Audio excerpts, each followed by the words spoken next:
Las ciencias sociales, historia, filosofía y literatura son la base de la evolución humana y cómo el ser humano se ha ido comportando a lo largo de la historia. Antes de hablar de los escritores, filósofos y de algún historiador, voy a definir varios conceptos.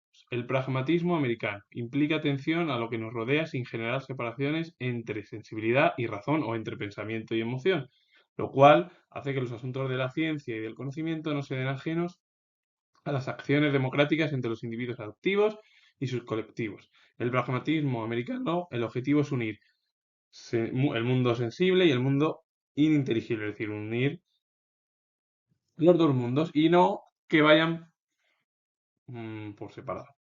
La poesía heideggeriana se halla en medio de un movimiento de fundamentación, desfundamentación, por eso el hombre, cuya existencia es fundada por la poesía, mora en la tierra inmerso en la penuria donde el ser lo arroja hacia un nuevo tipo que ha de venir. Es decir, es como que en torno al final al pensamiento de Heidegger, que es la existencia, el existencialismo, el ser humano, bueno, pues se halla en el ámbito poético. La cultura lúdica comprende las estructuras de juego que no son más que las reglas del juego. El conjunto de las reglas de juego disponibles para los jugadores en una sociedad determinada compone la cultura lúdica de esta sociedad y aquellas con individuos su propia cultura lúdica. La cultura lúdica es como bueno, pues, los juegos y los pasos al final que tiene que dar cualquier ser humano, es decir, cualquier persona, que es a lo que más o menos tiene que jugar cualquier persona a cómo ese en su vida y en lo que le rodea. La filosofía posmoderna desconfía, a su vez, de las dicotomías binarias que se extienden y dominan la ontología occidental, tales como las oposiciones entre verdadero y falso, espíritu y cuerpo, sociedad e individuo, libertad y determinismo, presencia y ausencia, dominación y sumisión, o masculino y femenino. Son filósofos en torno a la posmodernidad en la cual bueno, pues, ven con desconfianza los diferentes adjetivos que hay en la sociedad como masculino y femenino, sociedad e individuo, libertad y determinismo, dominación y sumisión, presencia y ausencia, bueno, pues, que es como una división de conceptos binarios. El pensamiento débil se caracteriza sobre todo por la ausencia de fundamento, propio de la metafísica de cualquier tipo. Esta ausencia de fundamento es característica de la posmodernidad en general y que se inspiraría en el nihilismo de Nietzsche y Heidegger. El pensamiento débil es aquel que no tiene argumentación y que al final está relacionado con la filosofía posmoderna, que es que nada, que la vida carece de sentido, que no, la vida no tiene sentido. Como hablaban muchos de los filósofos del siglo XX en torno al existencialismo, todo ello. La fenomenología hermenéutica se enfoca en la experiencia subjetiva de individuos y grupos. Intenta develar el mundo según lo experimenta el sujeto, a través de sus historias del mundo de la vida. Es algo, un pensamiento subjetivo, es como que intenta abrir el sujeto cómo es el mundo para verlo al final de forma subjetiva, porque es cómo va abriéndose caminos para develar cómo es el mundo o la vida que le rodea a cualquier bueno, persona. La teoría del conocimiento, reflexión filosófica sobre la relación establecida entre el objeto y el sujeto, además de los métodos que emergen de esta relación para la generación del conocimiento. La teoría del conocimiento, al final, el objetivo es unir sujeto y objeto o el objeto y el sujeto para que entre ambos se entrelacen en torno a llevar a cabo un conocimiento. El marxismo es una perspectiva teórica a la vez que un método de investigación. El marxismo se centra en la interpretación materialista de la historia y en el desarrollo material de las formaciones sociales. Una perspectiva dialéctica del cambio social y un análisis crítico del capitalismo y su transformación. Hablar del marxismo es una teoría, además de un ámbito en la investigación. El marxismo lo que se centra es en la historia y en la transformación de las formaciones sociales, cómo se van desarrollando. De ahí que tenga una perspectiva dialéctica del cambio social y sea muy crítico con el capitalismo y su transformación, porque para el marxismo el capitalismo es el estamento burgués, es un sistema económico que empobrece a la sociedad según el teorema marxista, es decir, las teorías del marxismo. La teoría crítica son maneras de mirar las prácticas, saberes y arreglos sociales, políticos y culturales que pasan por estructuras, procesos e instituciones solidificados y legitimados para desnaturalizarlos, desenmascararlos y situarse reflexivamente en contextos de poder, disciplinamiento, control y hegemonía. Teoría crítica es criticar y tener puntos de vista contrarios a lo que sucede en la sociedad. La isegoría, sistema donde tienen el mismo derecho a usar la palabra en la asamblea. Esto es lo que surgió en la antigua Grecia. Y la isonomía, igualdad ante la ley. Conceptos además muy importantes. Gómez Pereira fue filósofo, médico y humanista español. Fue afamado profesional de la medicina, aunque dedicó su tiempo a ocupaciones muy diversas, como los negocios, la ingeniería y también se dedicó a la filosofía. Figura además muy importante del siglo XVI en España, en el pensamiento del Renacimiento, pero que no es tan conocido como otros grandes escritores como fue Garcilaso de la Vega o incluso aquellos escritores del siglo de Oro o incluso de la pintura en España. Xavier Rubén de Ventós fue filósofo, escritor y político español. Carlos París fue filósofo, escritor y columnista español.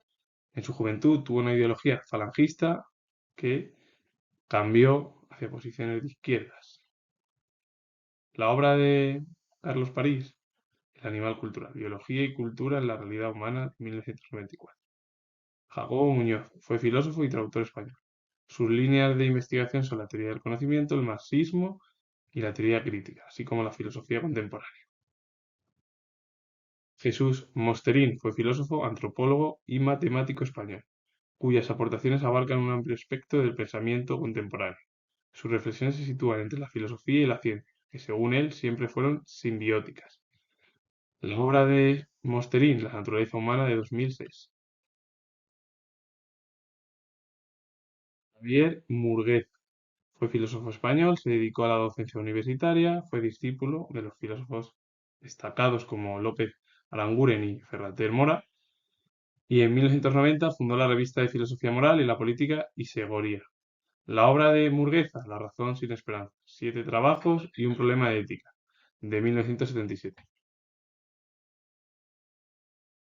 Marc Fumaroli fue historiador, humanista, crítico literario y ensayista francés. La obra La República de las Letras de 2008. Figura destacada en el ámbito de las ciencias sociales occidentales. Lucio Ordine fue escritor y profesor italiano, reconocido por ser un especialista en la época, arte y literatura del Renacimiento y del pensamiento filosófico de Giordano Bruno. Sus publicaciones han sido traducidas a numerosos idiomas. La obra El umbral de la sombra, literatura, filosofía y pintura en Giordano Bruno de 2003. Bueno, pues se centró al final en el pensamiento del Renacimiento, también en el arte, la literatura y la época de la modernidad, es decir, el Renacimiento, que es la recuperación de las estructuras grecolatinas. Richard Rorty fue filósofo estadounidense. La obra La filosofía y el espejo de la naturaleza, de 1979. La pura contingencia en el marco de la tradición del pragmatismo americano, de la poética heideggeriana y de la tradición lúdica de origen nietzscheano. Bueno, pues habló en torno al final al pensamiento en torno al pragmatismo americano, que es unir mmm, la emoción y el pensamiento, la poética heideggeriana, aplicarse al final al pensamiento de Heidegger y la tradición lúdica de Nietzsche. Gianni Battimo fue filósofo y político italiano. Su obra filosófica se cataloga como parte de la filosofía postmoderna y fue conocido como el filósofo del pensamiento débil. Es un pensamiento metafísico, un pensamiento sin fundamentos, sin pretensiones totalizadoras, que no se basa en el concepto de verdad objetiva, pues toda verdad objetiva es en realidad una visión parcial que se quiere hacer pasar por absoluta. El problema del siglo XX es todo el tema del existencialismo, lo absurdo de la vida, que no tiene sentido, carece de sentido la vida en la cual muchos de los filósofos eh, la ven. y la desarrollan en su pensamiento, incluso en la literatura o en otros ámbitos artísticos. Bueno, pues al final es así, y es la herencia de crisis económica, política, social y sanitaria que hay en el siglo XXI, que se ha trasladado a lo que surgió igual en el siglo XX, esa crispación en el ámbito de la política y en otros ámbitos de la economía, la sociedad y, bueno, y el ámbito sanitario. Pero vamos, que el pensamiento débil es aquel que no carece de sentido, que no tiene, que no hay cabida para lo que existe en la realidad que se ve o que se permanece. Ernesto Laclau fue filósofo, teórico político y escritor postmarxista argentino. Fue profesor investigador en la Universidad de Exes y doctor honoris causa de la Universidad de Buenos Aires, Universidad Nacional de Rosario, Universidad Católica de Córdoba y Universidad Nacional de San Juan. Las obras Hegemonía y Estrategia Socialista, que la escribió junto a la filósofa belga Chantal Mouffe, y La Razón Populista. Fue director de la revista Debates y Combates, uno de los filósofos más destacados en el ámbito de América, sobre todo América Latina o de Hispanoamérica, que es muy conocido allí, también en América, y también en el ámbito europeo, bastante, pero si hablamos del ámbito español, no es tan conocido, y más por la cercanía de la lengua, que es el castellano. Pero bueno, como siempre sucede en España, poco son conocidos los pensadores, escritores, artistas, bueno, pues, tanto de América como de Europa. En nuestro país ha llegado muy poco. Paul Ricoeur fue filósofo y antropólogo francés, conocido por su intento de combinar la descripción fenomenológica con la interpretación hermenéutica.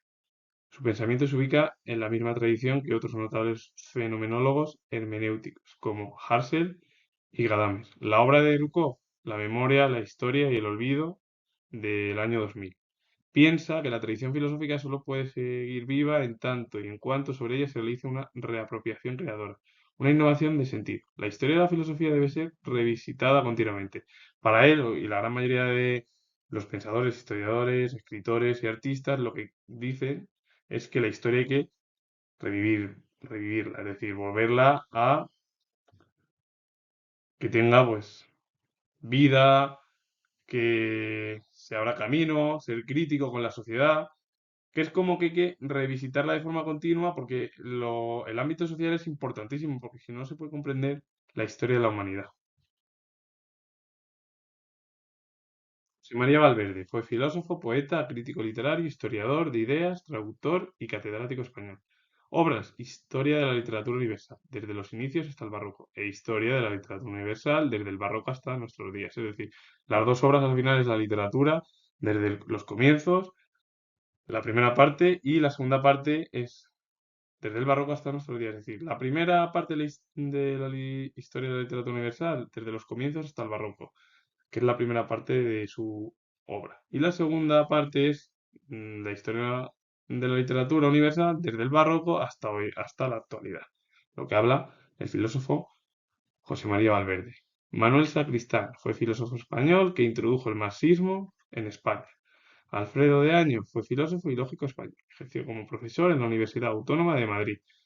Grandes figuras de la filosofía, como las que he hablado en las primeras diapositivas en torno al siglo XX y principios del siglo XXI, pero que en España no son muy conocidas. Agustín García Calvo fue poeta, ensayista, dramaturgo, gramático, traductor y pensador español. La obra Sermón de Ser y de no ser, de 1972. Recibió el Premio Nacional de Literatura Dramática en 1999.